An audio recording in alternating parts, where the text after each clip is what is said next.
Okay, y'all, so I've got my water hot. I don't know if you can see the steam coming up, but it's hot. The cast iron, I keep saying cast iron. Now I can't even think of the name of it. Carbon steel skillet it's at the smoke point. So I said I wasn't gonna do this, but this is a really important process, and I think I need to share it with you. If y'all don't have one of these for your cast iron and your carbon steel pans and things like that, get one of these. This is called the Ringer.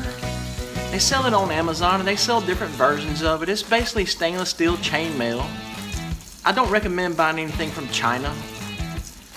Okay, there's an American-made version of it, but this is the Ringer, okay? And just make sure it's not anything coming from China. You never know what they're doing. They're Chi-Coms, man. They're out to get us, I promise you. A lot more than the Russians are. Okay. So I'm gonna run that oil around in there, and I have the wrong hand to do this with. I'm gonna set this down just for a quick second. Switch hands. Carbon steel, this is gonna get loud. Run that water over it. Have you a good heat safe glove on. And then you're basically gonna put a little water in there. I don't know if y'all can hear that or not, but the stainless steel chainmail is literally skating off of the cast iron, or the cast iron carbon steel. Same thing, same process.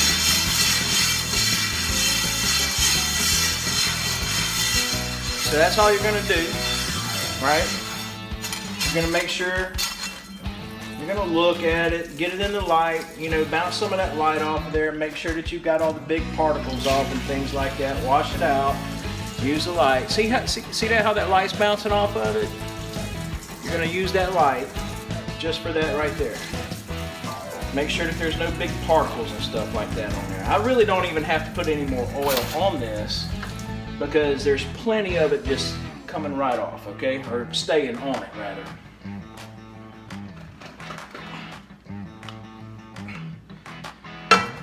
Downfall of these gloves, if you got big hands, is they don't like come off easy.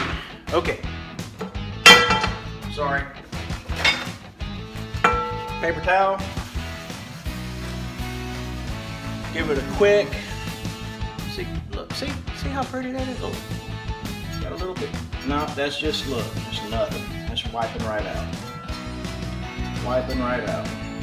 Except for that little piece. Okay, anyway, make sure you got your bottom clean, dry rather.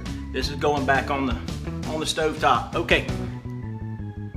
Okay, y'all, so look, this is not a professional film studio. Got the sausage. We're about to cook it. Actually, I should have had that turned up already. All right, so we got the sausage, and again, sorry, things are tight around here a little bit, and I'm doing this by myself with my daughter's tripod. So we're gonna we're just gonna brown this sausage, okay? That's about all we're gonna do to it. Right about the time that the sausage is getting brown and it's getting really, you know, getting that real good crunch on it just about, we're going to add the onions and things which you haven't seen me cut up and things like that, because that just, man, that takes forever, okay? Bell peppers, onions, the garlic, all of that stuff is gonna be added into there right at the last minute just to let everything marinate for just a minute, and then I'm gonna take it off and cool it just as fast as I can, because we're gonna stick this into the Ninja cooker, and then tomorrow morning whenever I get to work, I'm gonna take the Ninja cooker, the rice, and add my water and my jambalaya base in order to let it cook, because if I did all the rice and everything tonight, it's just not gonna work, right? And I want all of that rice and everything to soak up all of this goodness, and this, man, is gonna be so good, I promise you. All right, so here we go.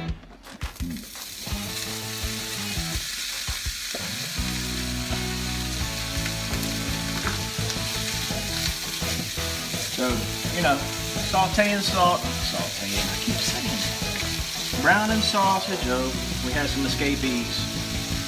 Getting a little crazy with it, y'all. Getting a little jiggy with the sausage. Okay. So basically that's all we're gonna do. We're gonna saute this up and get it all brown. Just keep on flipping this stuff. I put a little bit of olive oil in there to help with the braising effect.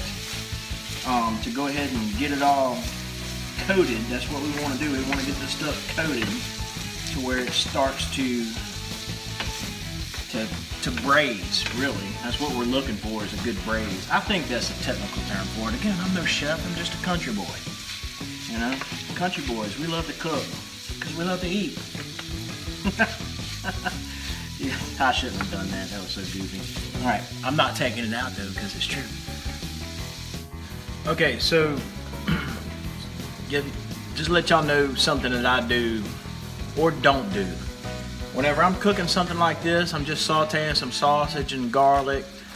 Oh, I forgot to tell you, I added garlic. I added 2 heaping spoonfuls, not the big spoons, but the regular eating size spoons of garlic, and the garlic juice or oil in there with the sausage.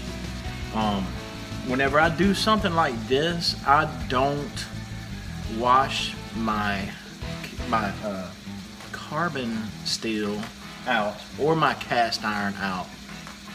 I will literally just put the contents into whatever it is that I'm doing next, and then I'll just wipe it out, and I will leave that. If it's a little bit dry, I'll add a little bit of, you know, oil, like a flaxseed or a light virgin olive oil, and then I'll set it away. I don't wash it because the whole point of cast iron cooking and carbon steel cooking is that you're leaching all of those flavors into the steel, right? Steel is, any kind of steel is a porous material. A porous, I don't know, I forget the scientific stuff, but anyway, it is porous. So what you're trying to do is you're trying to leach all of those good flavors into your cookware, so that whenever you cook with it, not only is it giving it a good seal, but it is also seasoning it. And that's why Grandma's cooking tasted so much better than stuff that you buy at McDonald's. Yeah. Also, what we're doing here, I forgot to put this on the last bit, is you see all the steam that's coming off of here? What we're doing is we're trying to cook the moisture out of the sausage and out of the garlic, and we're trying to dry it out just a little bit to where, I don't know if y'all can see that, but it's actually, the liquid that's in there is actually starting to brown, okay? And I'm sorry about the lighting if y'all aren't catching it, but the liquid that's in there, the grease and stuff, it's starting to brown.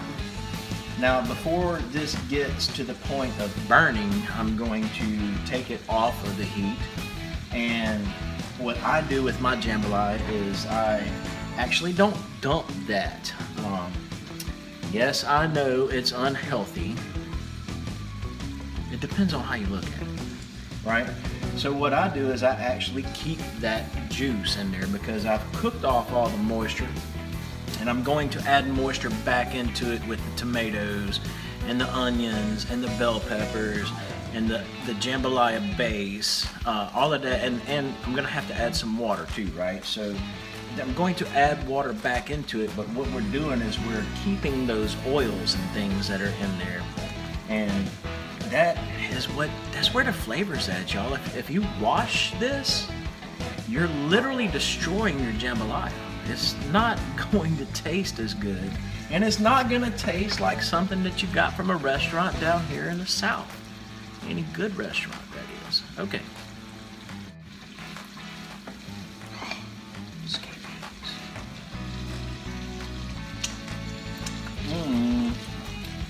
Yummy.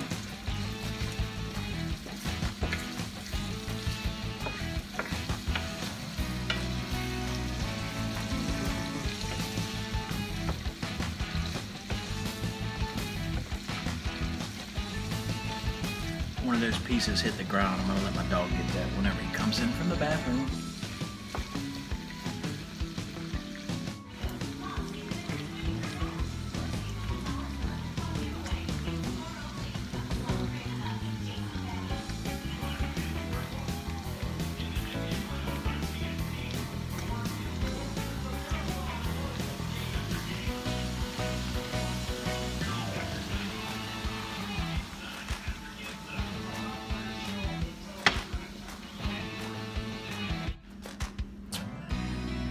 Finished product. Right there. Yep. Now, I went ahead and added the crab boil into that so I could saute it in there. So this is a 4 fluid ounce, and you can't tell by the camera angle, and I'm not even gonna try and move it because I got this thing all set up. But basically, this was filled up to there, and I took this much out to where the label starts at, right? So out of 4 fluid ounces, I probably used 1. Not a lot, just enough to give it some of that crab boil flavor, man. You just gotta have it. It's delicious. Boom. Okay, y'all, so here is basically the final products of what we're going to have here. Again, this is going into a Ninja cooker. Basically, it's a souped up version of a crock pot, okay? I did add some more of the, probably another half fluid ounce of the the Zatarain's crab boil, liquid crab boil into the pot. And that's because I tasted the sausage and, you know, it just needed a little more. Now I know that the Zatarain's has that flavor, you know, it has a little bit of that, but it doesn't have a lot of that crab boil flavor that I'm going for, that I want in my jambalaya. Okay, so what I've done is I've let my sausage cool, and you know, it's extremely cool to the touch. I'm not gonna dig my fingers in there and, you know, handle it. I have my onions, my diced onions. And I ran these through a Ninja chopper thingy that, yeah, electric. It's kind of old. A little bit of celery, and then also bell pepper, okay? Now the garlic is already in the sausage. We have our 2 cans of regular Rotel, 1 can of habanero Rotel, 1 can of diced tomatoes, our Blue Runner jambalaya base, and this is 2 cups of the jambalaya base. The ingredients, or the label, or the directions rather, calls for 3 3/4 cups of water. So the what I have left over in here, because I have tasted this and it's not as salty as what I would have expected. It's just not that salty. So I'm gonna go ahead and use this whole can of Blue Runner jambalaya base, and then we're going to put all of the cold ingredients into the pot, okay, and then put that in the refrigerator tonight. And I'm going to leave this out tomorrow morning about 9 o'clock. We eat lunch at 11:30. About 9 o'clock, I'm going to add this and another 3 3/4 cups of water into the pot, and then mix it all together. Set that sucker on cook, and then everybody's gonna be really happy. It's gonna be smelling up the whole building. Mouths are gonna be watering. It's gonna be delicious. Okay, so I hope y'all enjoyed this cooking video. I don't know, man. I'm just trying. Zach inspired me a little bit to do a little bit of a cooking video, and I don't know, man. I just really like them guys. You know, Zach and Jen. I think they're really cool. I hope to get to meet them face to face one day, and Shannon loves them too. So anyway, y'all have a good night. Be Baruch, and we'll see you on the next video. Beach Family Homestead out.